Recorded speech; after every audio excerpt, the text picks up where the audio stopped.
terminé. Je donne la parole à Madame la Première ministre.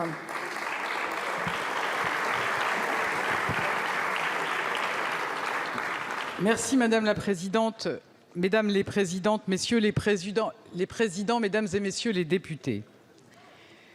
Ce samedi 7 octobre, l'horreur s'est abattue sur plusieurs villes d'Israël et quelques heures plus tard, nous allions découvrir l'ampleur, la gravité et la barbarie de l'attaque terroriste commise par le Hamas.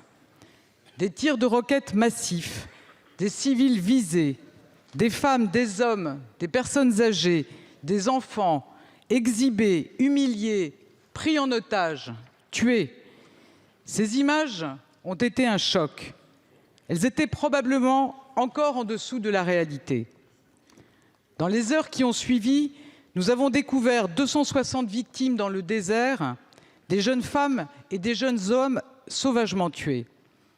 Et encore ce matin, nous sommes frappés par l'horreur avec la découverte d'un charnier d'une centaine de corps dans le kibboutz de Be'eri, à l'est de Gaza. Ces drames ont un retentissement particulier en France. Notre pays connaît trop bien le prix et les souffrances du terrorisme. Notre pays a un rôle à tenir pour défendre toujours la démocratie et la liberté. À nouveau, je veux dire mon soutien aux victimes et aux familles dont nous partageons la douleur. Permettez-moi, comme vous l'avez fait, Mesdames et Messieurs les Présidentes et Présidents, d'avoir une pensée particulière pour les familles françaises qui souffrent aujourd'hui.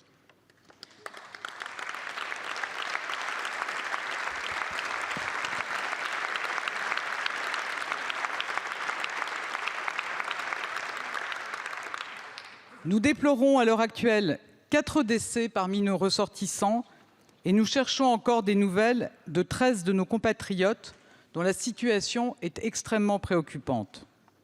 Certains sont probablement pris en otage, parmi eux un enfant de 12 ans. Nous sommes en lien constant avec les familles et mes pensées vont vers elles.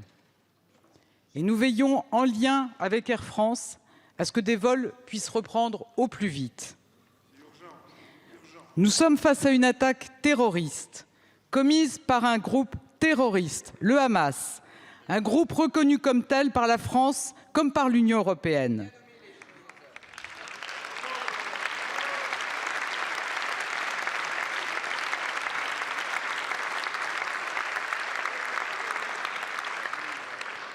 Une attaque commise avec l'aide du djihad islamique qui a aussi revendiqué ses actes. Une attaque odieuse, inacceptable. Encore tout à l'heure, le président de la République s'est exprimé dans les termes les plus clairs. Nous condamnons ces actes avec la plus grande fermeté. L'ensemble des démocraties du monde les ont condamnés avec la plus grande fermeté. C'est la seule réponse possible, sans ambiguïté.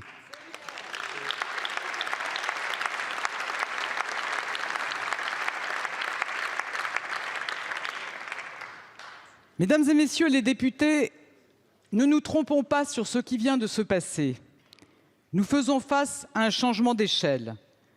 L'ampleur de l'opération, sa complexité, son exécution, tous ces éléments le démontrent.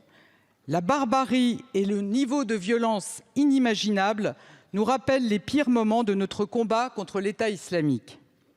Ceux qui ont soutenu, financé et armé le Hamas ont basculé avec lui dans l'ignominie.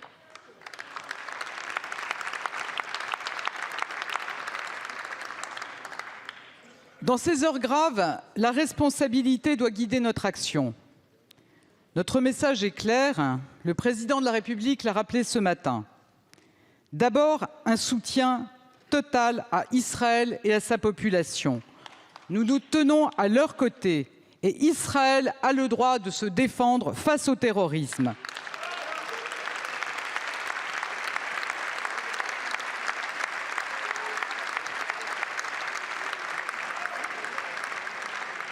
Face à la barbarie des attaques terroristes, personne ne peut lui dénier ce droit.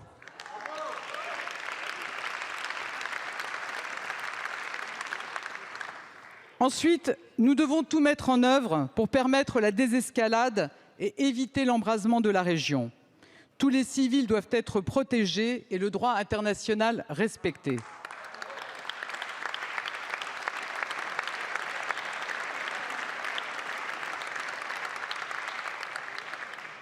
La diplomatie est à l'œuvre. Le président de la République a multiplié les échanges avec ses homologues.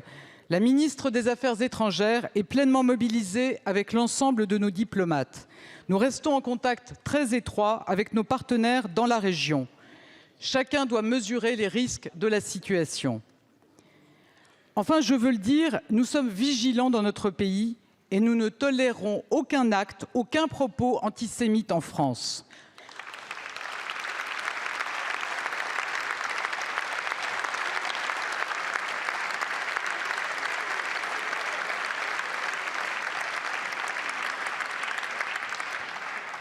Nous ne laisserons passer aucun débordement, ni sur la voie publique, ni dans l'espace numérique.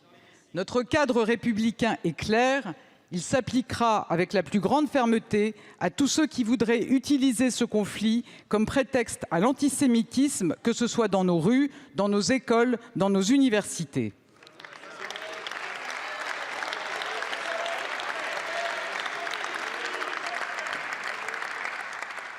Et je veux adresser un message à la communauté juive de notre pays, choquée et dont je mesure l'angoisse. Nous sommes avec vous. S'en prendre à vous, c'est s'en prendre à toute la République.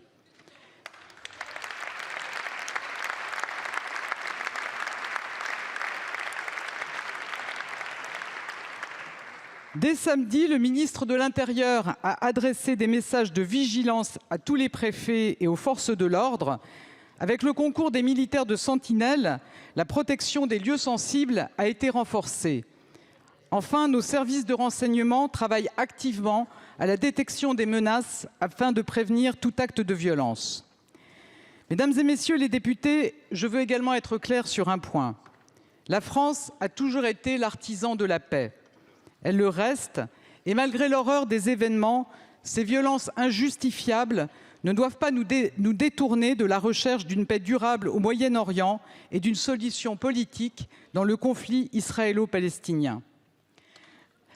Le Hamas ne cherche pas à répondre à ces aspirations.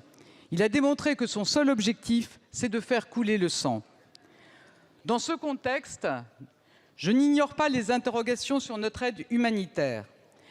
Notre aide est versée à des organismes de l'ONU sur place qui agissent directement pour l'accès à l'eau, la sécurité alimentaire, la santé ou l'éducation.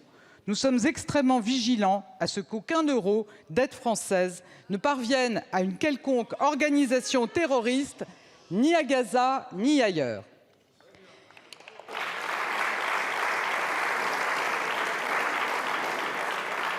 Mesdames et messieurs les députés, Israël, un pays ami et allié, vit un traumatisme terrible.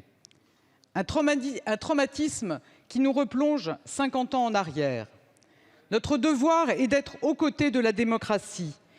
Notre devoir est de dénoncer sans relâche le terrorisme. Notre devoir est de tout mettre en œuvre pour trouver le chemin de la paix grâce à la diplomatie. Ce chemin sera très long, mais nous ne pouvons pas baisser les bras. Nous devons tout faire pour trouver une solution politique et mettre fin aux décennies de ce conflit territorial. La France tiendra sa place. Dans ces moments tragiques, je trouve choquant et désolant d'entendre des voix dissonantes jusque sur ces bancs. C'est par la cohésion nationale et par la défense de nos valeurs républicaines que nous pourrons être à la hauteur. Je vous remercie. Merci beaucoup, Madame la Première ministre.